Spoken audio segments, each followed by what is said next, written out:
Oke guys, sebelum kita mulai ada baiknya dibantu like video ini, dan bagi yang baru bergabung silahkan tekan dulu tombol subscribe dan aktifkan loncengnya.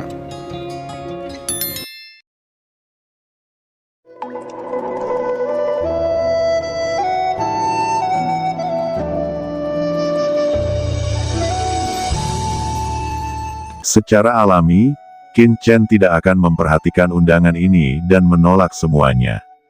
Namun, niat kerjasama mereka diserahkan kepada ahli pengobatan kuno. Jika ada kemungkinan kerjasama yang nyata, Qin Chen tentu saja tidak akan menyia-nyiakannya. Di Menara Suci Kuno, Qin Chen telah memperoleh banyak hal. Yang paling harus dia lakukan sekarang adalah kembali, dan menyadari, dan mengubah keuntungan ini menjadi kekuatannya sendiri. Karena alasan inilah Qin Chen bahkan menolak undangan Tianxing Zhenren pimpinan Wan Gulou. Berita itu menyebar dengan kecepatan yang mencengangkan, dan seluruh Yunzu membicarakan tentang Qin Chen pendobrak menara lantai ke-9. Adapun Yun Mengze peringkat kedua, hanya menjadi peran pendukung.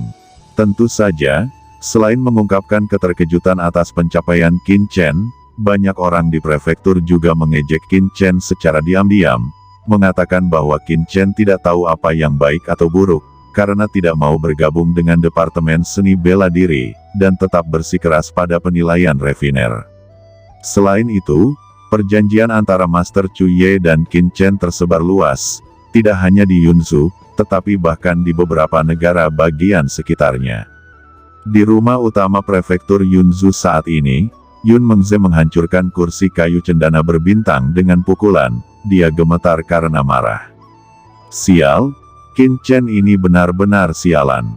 Ucapnya sangat kesal. Tuan Zouzi, Qin Chen ini terlalu arogan, dia merasa paling baik sendiri.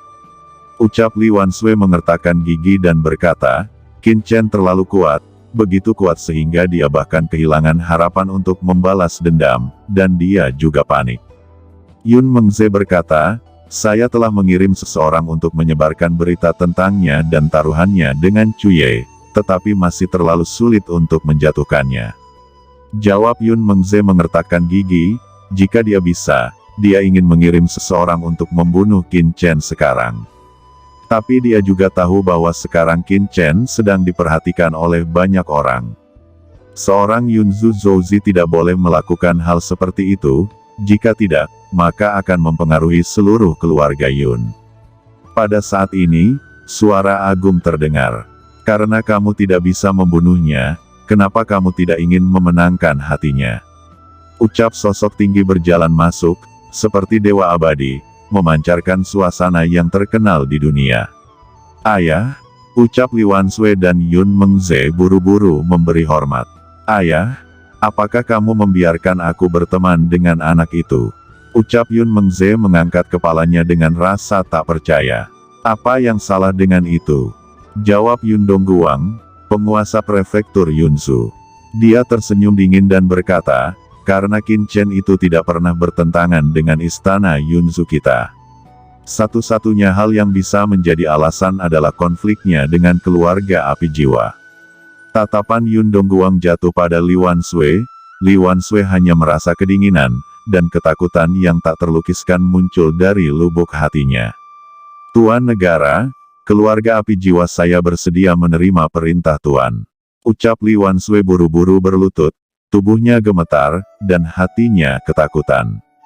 Apa kamu tahu? Bahkan Li Wanshui bersikap sangat masuk akal. Zr, tidakkah kamu memikirkannya? Ucap Yun Dongguang tersenyum kecil. Oke, kalau begitu, silahkan ayah menunggu kabar baik dariku. Ucap Yun Mengze sangat marah dan pergi dengan cepat. Keesokan harinya, Paviliun Chendi kedatangan seorang tamu tak diundang. Tamu itu berkata, Chen kecil, namaku adalah Yan Ruyu. Aku adalah seorang pelayan yang sengaja dikirim untukmu. Ini adalah wanita yang luar biasa cantik, dan ada daya tarik alami karena dia telah berlatih Mei Gong, jadi setiap gerakannya penuh dengan sihir rubah Mei. Yun Mengze, gumam Qin Chen mencibir. Dia dan Yun Mengze tidak pernah berurusan satu sama lain. Kenapa Yun Mengze ini benar-benar mengirim seorang pelayan wanita? Qin Chen tersenyum sedikit dan berkata, sepertinya aku tidak banyak berkomunikasi dengan Yun Mengze. Apa kamu tidak salah? Ucap Qin Chen ke budak seksi itu. Itu tidak mungkin, jawab Yan Ruyu tersenyum indah. Chen Shao dan Ze Shao adalah pahlawan dunia. Seperti naga dan burung phoenix. Ucap wanita itu mengacak-acak rambutnya, memperlihatkan telinga kecil, putih dan halus, seolah-olah transparan, membuat orang merasa gatal. Qin Chen menggelengkan kepalanya dan berkata, "Ah, lupakan saja." Yan Ruyu menunjukkan ekspresi kesedihan. Qin Chen tetap tenang, pesona Yan Ruyu memang sangat kuat, dan itu benar-benar terintegrasi dengan pesonanya sendiri. Tetapi itu sedikit lebih buruk daripada Chen Sisi, bagaimana itu mungkin untuk bisa memikat Qin Chen? Qin Chen tersenyum tipis dan berkata, "Nona Yan, silakan kembali." Ucap Qin Chen. Apa Chen muda takut kedua pahlawan wanita itu akan cemburu? Ucap Yan Ruyu tersenyum, dengan bakat dan seni bela diri Chen Shao, jangankan 2 istri dan selir, bahkan 200 layak untuk Chen muda. Ucap Yan Ruyu bergegas, meraih lengan Qin Chen, mengguncangnya dengan lembut, dan kemudian meletakkan tubuhnya di atas dada Qin Chen. Dia berkata, "Chen kecil. Tuan Yun Mengze adalah putra mahkota negara Yunzhou, dan dia juga arogansi nomor 1. Tentu saja, kamu juga sangat kuat, dan kalian berdua adalah jenius yang terkenal di dunia.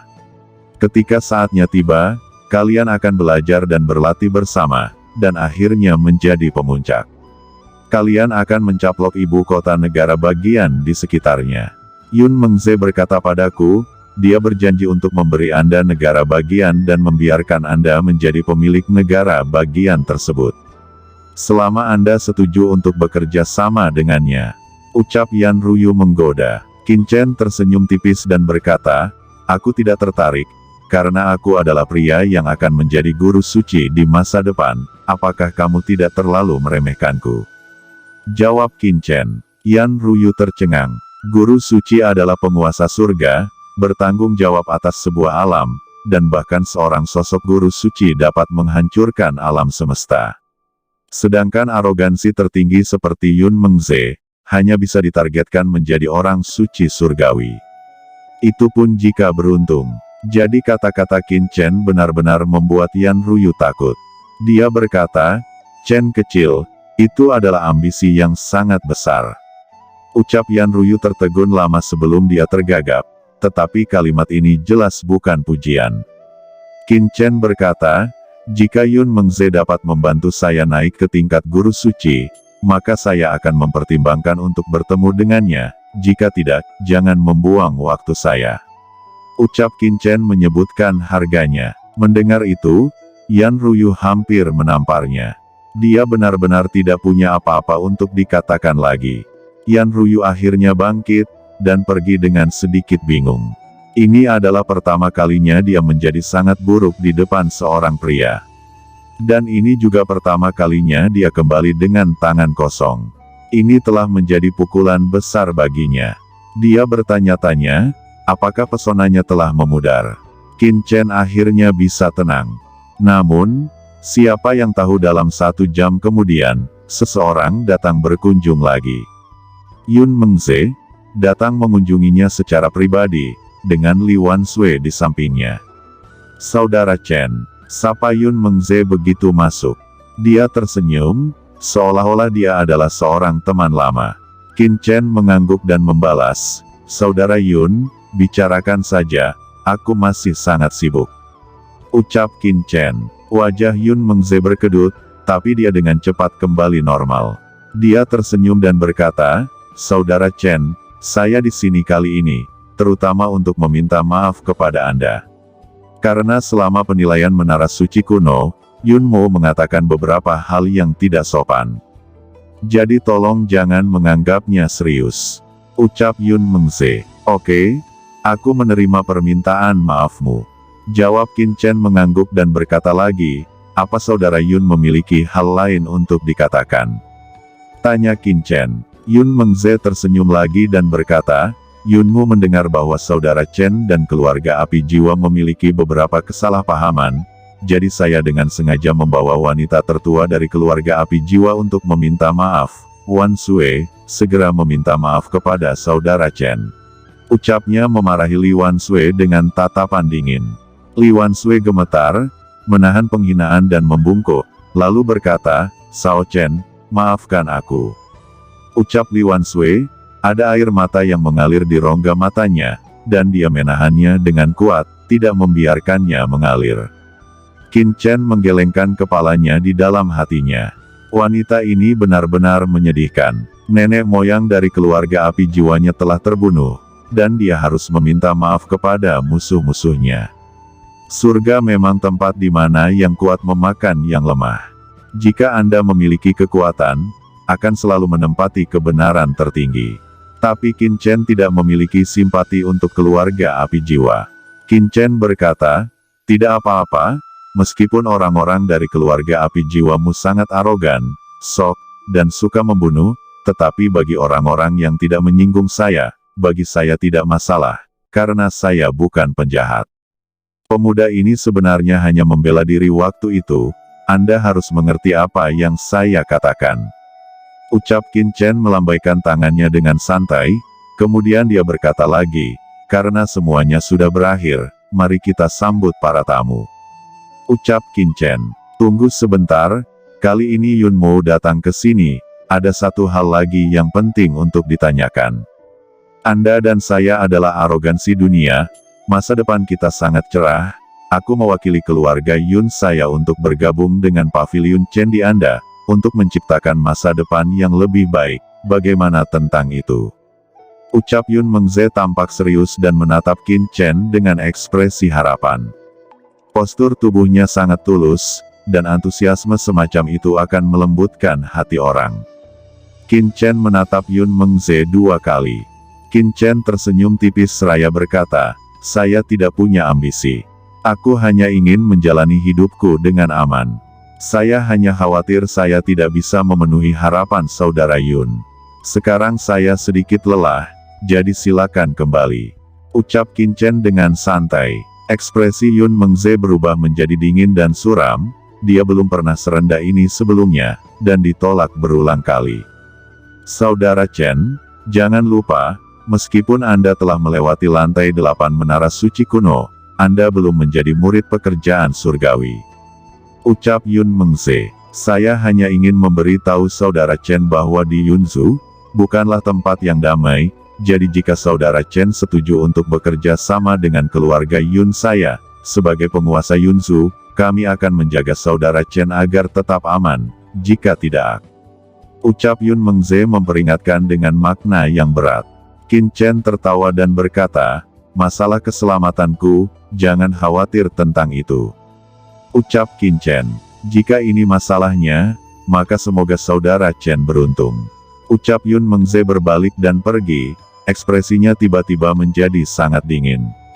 Bukannya dia tidak mendengarkan perintah ayahnya, tetapi Qin Chen tidak tahu baik atau buruk dan tidak punya niat untuk bekerja sama. Setelah kembali ke rumah utama negara bagian, Yun Mengze melaporkan hasil pertemuan ini ke ayahnya. "Apa? Dia benar-benar mengatakan itu?" Ucap penguasa Yunzhou Yun Dongguang masih terlihat acuh tak acuh. "Ayah, itu memang benar, jika tidak, Anda dapat bertanya kepada Wan Sui, bahwa Qin Chen terlalu sombong, dia sama sekali tidak menempatkan keluarga Yun kami di matanya." Ucap Yun Mengze dengan dingin. "Menarik, sangat menarik." Ucap Yun Dongguang tertawa. "ZR, apa yang membuatmu cemas?" "Saya telah menemukan seseorang. Saya kira, tidak akan lama lagi pihak lain akan tiba." Yun Dongguang berkata dengan ringan. Dia melanjutkan, "Saya telah meminta 13 pencuri untuk memenggal kepala anak itu." Mendengar itu, Yun Mengze benar-benar terpana, ayahnya sangat paten. 13 pencuri adalah sebutan untuk sekelompok pencuri yang berkuasa di sekitar negara Yunzu, Lingzhou, dan Yanzhou. Yang masing-masing mereka di alam sage surgawi setengah langkah. Selama bertahun-tahun, 13 pencuri telah berkembang pesat. Kelompok pencuri ini sangat kuat. Oke teman-teman, terima kasih sudah menonton. Jangan lupa like, komen, dan subscribe.